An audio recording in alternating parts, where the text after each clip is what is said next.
श्री सीताराम। आप सभी दर्शकों को मेरा नमस्कार। आज साधना के क्षेत्र में बहुत सी भ्रांतियाँ और बहुत से अपवाद फैले हुए हैं।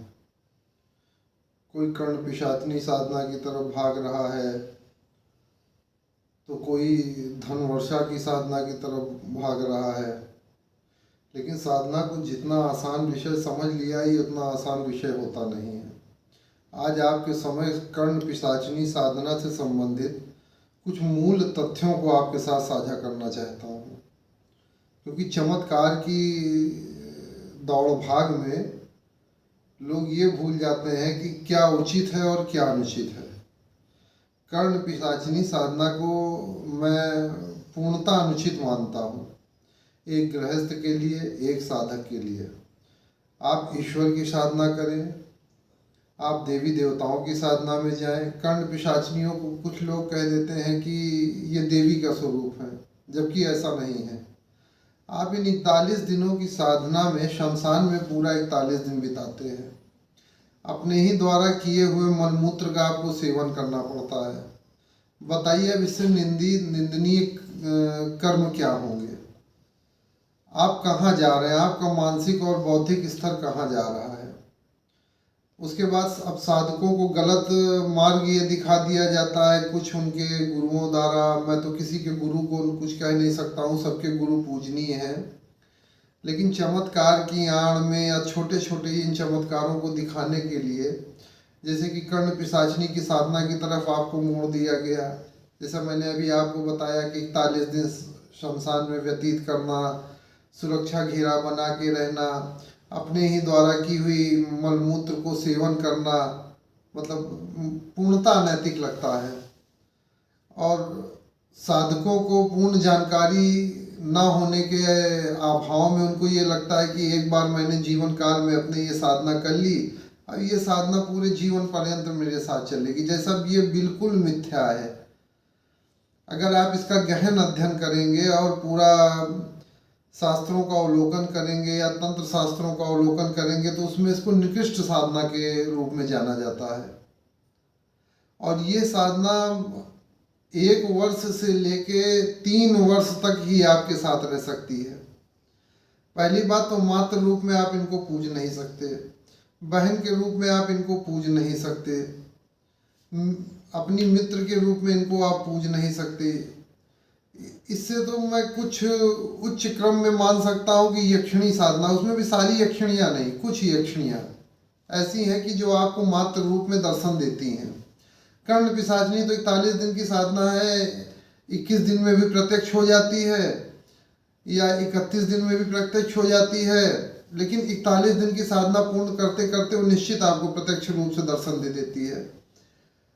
अब उसका मूल विषय क्या है? मूल विषय उसमें यह है कि घोड़े की पूंछ के बाल में या गधे की पूंछ के बाल में आपको मानो कि ये जो रीढ़ की हड्डी होती है, रीढ़ की हड्डी की गुड़िया जो होती है, इसकी आपको माला बनानी होती है, इसी से आपको जप करना होता है।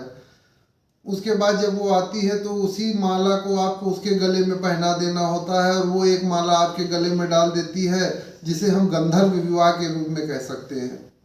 लेकिन उसके बाद आपको मिलता क्या है? केवल कर्ण पिशाचिनी। चमत्कार के नाम पे आप क्या कर सकते हैं? भूतकाल और वर्तमान काल, भविष्य देखने का सामर्थ्य ना आप में है, ना वो आपको भविष्य के विषय में किसी के कुछ बता सकती है। हाँ, आप क्या कर सकते हैं? छोटे मोटे मारण कर्म आप कर लेते हैं, वो भी निकृष्ट हो गया। उच्चाटन कर दिया, ये भी निकृष्ट साधन है। तो इन खड कर्मों में शांति कर्म और पुष्टि कर्म को यदि छोड़ दिया जाए तो बाकी ये सारे कर्म जो है निकृष्ट श्रेणी में आते हैं। इसका कहीं ना कहीं आपको पूर्ण दोष लगता है, और अंततोगत्वा आपको प्रेत योनि ही प्राप्त होती है। तो 1-2 साल की साधना चमत्कार, यदि वो नाराज होती है तो आपके कान में ही उच्च स्वर में गर्जन करती है। उसका प्रभाव ये होता है कि कभी कभी साधक के कान से रक्त का बहाव भी शुरू हो जाता है, रक्त स्राव भी शुरू हो जाता है। आप किसी देवी देवता की उपासना नहीं कर सकते, आप कोई वैदिक उपासना नहीं कर सकते हैं। तो आप सोचिए कि आप कहाँ जा रहे हैं? थोड़े दिन के चमत्कार के लिए या थोड़े से धनार्जन के लिए थोड़ी सी प्रसिद्धि के लिए आप अपने पूरे जीवन को और अपने पूरे जीवन के किए हुए कर्मों को आप क्षण भर में समाप्त कर लेते हैं। उसके बाद आपको पूरे जीवन इस बात का पछतावा रहता है। और ये साथ कितने दिन रहती है? 1 वर्ष से लेके 3 वर्ष तक। उसके लिए आप फिर से साधना के क्षेत्र में जाइए, फिर से वही साधनाएं करिए, वही निकृष्ट खान पान, वही निकृष्ट आपका सारी चीज़ें, निकृष्ट चीज़ों का सेवन करना। अब मैं तो यहाँ तक कहूँगा कि अपनी ही विष्ठा को तीली में लगा के स्नान के बाद आप कान में लगाते हैं, तब वो आपके प्रश्नों का उत्तर देती है। हाँ, थोड़ा सा आदमी आपसे प्रभावित इस विषय में जरूर हो सकता है कि वो व्यक्ति आपके सामने गया, आपने उसका नाम बता दिया, आप किस क्षेत्र से आ रहे हैं ये बता दिया, उसकी पॉकेट में या उसकी जेब में कितना अर्थ वो लिए हुए, अर्थ का संबंध मुझसे, यह द्रव्य से, कि कितना धन उसकी जेब में है। बस इन्हीं 2-4 चीज़ों को जब आपने बताया तो वो जो आपके पास भक्त आया हुआ है अपनी समस्याओं को लेके, वो आपसे प्रभावित हो गया। लेकिन जो साधक हैं वो तत्क्षण आपकी आंखों में देखते ही या आपके समक्ष जाते ही वो ये बता देंगे कि आपके पास कर्ण पिशाचिनी की विद्या है। इसलिए आप सभी साधकों से, गृहस्थों से, अपनी माताओं बहनों से, अपने प्रिय भाइयों से, अनुजों से मैं ये विनम्र निवेदन करता हूँ कि इन साधनाओं से दूर रहें और इन साधनाओं से बचें। ये कहीं भी आपके लिए उपयोगी नहीं सिद्ध होंगी। ये आपको सिर्फ और सिर्फ गलत मार्ग पे, एक बार जब आप इसमें फंसते हैं ना, तो आपको इस साधना से निकलना या उनके चंगुल से बाहर निकलना बहुत कष्ट साध्य हो जाता है। इसके लिए आपको किसी बहुत ही योग्य गुरु की, समर्थवान गुरु की शरण लेनी पड़ती है। लेकिन जल्दी ऐसा कोई समर्थवान गुरु आपका सहयोग करता नहीं है, क्योंकि आप निकृष्ट चीज़ों का प्रयोग कर चुके होते हैं। इसलिए आज ये रोचक तथ्य कई दिनों से मेरे मस्तिष्क में चल रहा था। एक जैसे ईश्वरीय प्रेरणा हो रही थी कि इन साधनाओं के विषय में मैं आपके समक्ष कुछ तथ्य रखूं। तो मेरे बताने का औचित्य केवल इतना ही था कि कृपया आप इन साधनाओं से दूर रहें।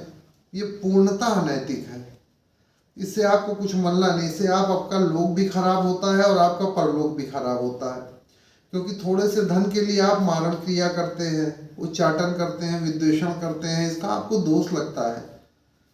सामने वाला व्यक्ति आया है, वो पता नहीं अच्छी मंशा से आया है, वो गलत है या सही है, धन लाभ के लिए, धनार्जन के लिए आपने उसके लिए मारण प्रयोग करा दिया। हाँ, वो कर्ण पिशाचिनी उस स्वरूप में जाके बिल्कुल तत्क्षण मारण प्रयोग कर देंगी, लेकिन ये पूर्णता अनुचित है। इसलिए इससे आप बचें। आपको साधना के क्षेत्र में जाना है, ठीक है, आप वामाचार पद्धति से जाइए। वामाचार पद्धति से देवी की भी साधना है, देवताओं की भी साधना है। ऐसे बहुत से ऐसे देवी देवता हैं कि जिनके समक्ष जाके आप अपने जीवन को सन्मार्ग पे ले जा सकते हैं और अपने जीवन को सद्गति दे सकते हैं। आप इस साधना को करने के बाद अपने परिवार से दूर, अपनी पत्नी से दूर, अपने बच्चों से दूर, पत्नी के समक्ष तो आप जा ही नहीं सकते हैं। वो आपकी पत्नी का तुरंत ही समझ लीजिए मृत्युदंड वो दे देगी। आपके बच्चों को प्रभावित करने लगेगी, आपके जीवन को प्रभावित करने लगेगी। आप स्वयं अपने विवेक से सोचिए।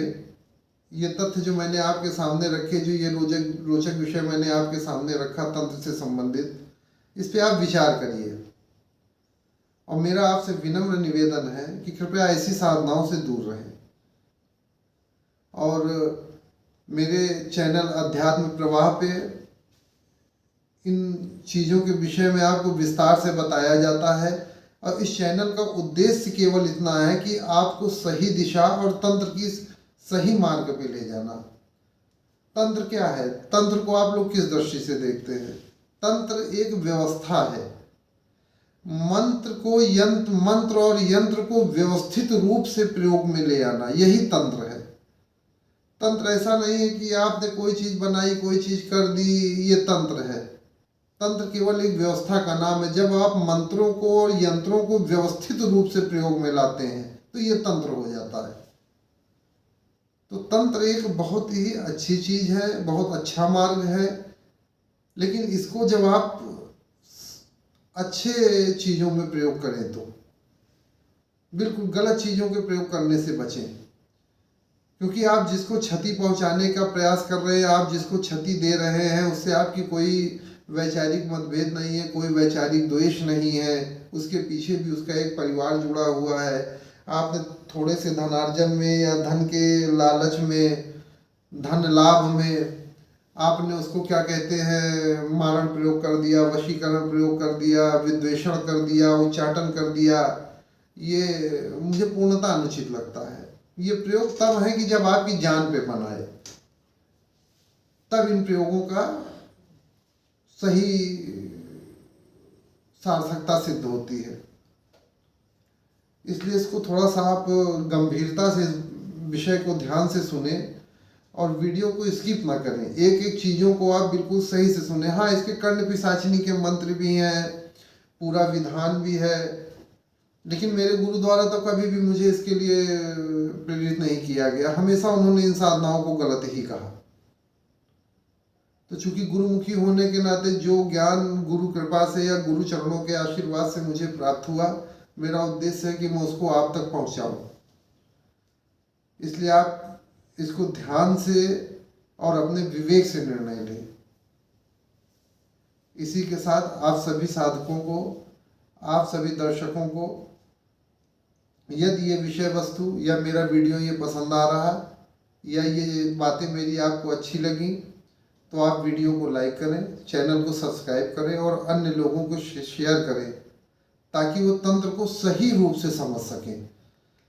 और आगे आने वाले वीडियोस में मैं आपको कुछ ऐसी दैवीय साधनाओं की गुप्त साबर मंत्रों को या गुप्त वैदिक मंत्रों को प्रस्तुत करूंगा आपके समक्ष, जिनका प्रयोग करके आप उनकी तीव्रता का भी अनुभव कर सकते हैं और उनके प्रत्यक्ष चमत्कारों का भी अनुभव कर सकते हैं, लेकिन वो केवल जन कल्याणार्थ होंगे।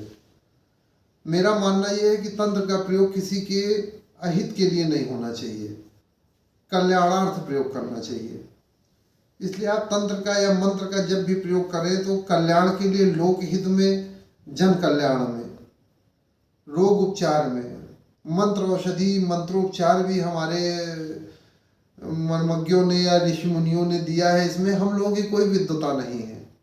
ये हमारे उन मनीषियों का ज्ञान है, अनुसंधान है कि जो आज हम लोगों के पास है, लेकिन हम उसको दुरुपयोग कर रहे हैं। जबकि उन्होंने इस विद्या का, ये कर्ण पिशाचनी हो गई, हाकिनी हो गई, राकनी हो गई, साकिनी हो गई, काकिनी हो गई, डाकिनी हो गई, ये सब विद्याएं हमारे ऋषि मुनियों द्वारा ये प्रकट की हुई एक एनर्जी है, जिनको वो लोग तो संभाल सकते थे, लेकिन आज के साधक उनको संभाल नहीं पाते हैं। क्या कर्ण पिशाचनी की साधना करी, किस लिए करी कि पत्नी रूप में उनको स्वीकार कर लिया आपने। तो पत्नी रूप में आप तो स्वयं भ्रष्ट हो गए, आप तो खुद ही कामोवेग में बहे जा रहे हैं। और एक साधक का साधना वहीं पे रुक जाती है जहां कामावेग उसके बुद्धि पे प्रबलता से हावी होना शुरू हो जाता है। इसलिए साधना का पहला क्रम कहा जाता है कि ब्रह्मचर्य, शुद्ध मन, शुद्ध विचार, शुद्ध और सात्विक भोजन। जब आप इन चीजों का प्रयोग करेंगे ना, तो आपका मन शुद्ध होगा, आपकी बुद्धि शुद्ध होगी। इसलिए आप सबसे मैं बिल्कुल हाथ जोड़ के विनम्र निवेदन करता हूं कि आप शुद्ध एवं सात्विक साधनाओं में, हाँ, वामाचार पद्धति से आप साधना करें, कोई दोष नहीं है। माँ काली की वामाचार पद्धति से आप साधना करें, माँ तारा की करें, माँ बगलामुखी की करें, माँ छिन्नमस्ता की करें। इतनी महाविद्याएं हैं, आपको कहाँ यहाँ छोटे मोटे में आप भाग रहे हैं। आप ऐसी विद्याओं के पास जाए, ऐसी देवी के पास जाए, ऐसी एनर्जी के पास जाए कि जो आजीवन आपको पुत्र रूप में स्वीकार करें। और मेरा तो मानना यह है कि यक्षिणी साधना भी अगर आप करें तो मात्र रूप में ही करें। हालांकि सब यक्षिणियां मात्र रूप में आपको समक्ष उपस्थित नहीं होती हैं, लेकिन इतना तो विश्वास के साथ कह सकता हूं कि यदि आपकी साधना में शक्ति है, समर्पण है, भक्ति है, भाव है और विश्वास है, तो आपको प्रत्यक्ष दर्शन और प्रत्यक्ष अनुभव निश्चित प्राप्त होते हैं। आगे मैं ऐसे कुछ मंत्रों को अपने वीडियो में आपके समक्ष प्रस्तुत करूंगा। इन्हीं शब्दों के साथ श्री सीताराम, चैनल को सब्सक्राइब करें, ज़्यादा से ज़्यादा लोगों को शेयर करें और वीडियो को लाइक करें। धन्यवाद, नमस्कार।